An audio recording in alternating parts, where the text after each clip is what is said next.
Magandang gabi, Asher. Tuloy ba ang pagpapatupad ng extended voting hours sa Dato Dinsinsuat at kung ipatutupad ito, hanggang ano oras maaaring bumoto ang mga botante sa lugar?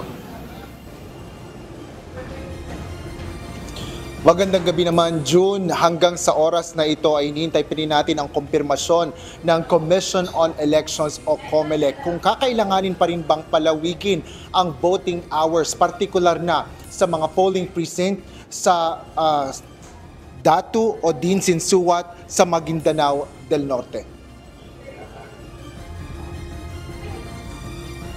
Tanghali na nang tuluyang maghiwa-hiwalay ang mga taong nagkumpulan sa harapan ng munisipyo ng Datu o Dinsinsuat sa mga unang oras pa lang ng poll opening kaninang umaga.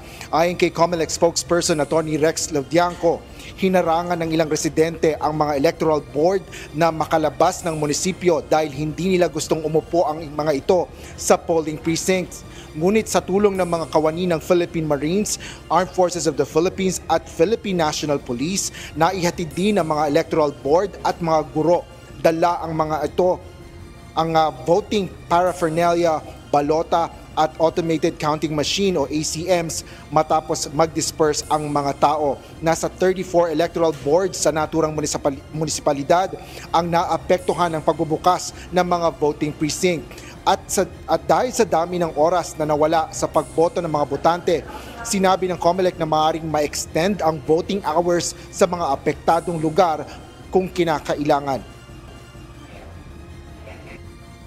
Yung pagdidesisyon po mamaya kung magkakaroon ng pagpapalawig o extension po ng voting time ay a-assess po ng ating election officer. Titignan po namin ano ba ang voter turnout bago mag alas 7 ng gabi. Kung malaki na po ang porsyento ng voter turnout at wala nang nakapila pa within 30-meter radius, baka po hindi na kinakailangan palawigin pa ang voting hours. Pero kung makikita po natin na marami pang hindi nakakaboto, base po dun sa Election Day Computerized Voters List na pinipirmahan ng bawat botante, baka po i-exercise ng COMELEC ang kapangyarihan na palawigin pa.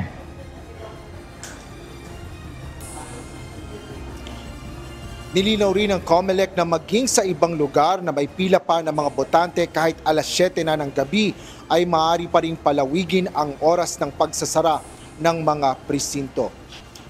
June, patuloy pa rin iniimbestigahan ng COMELEC ang insidente ng pangaharang ng mga tao sa mga electoral board sa Dato o Dinsinsuat.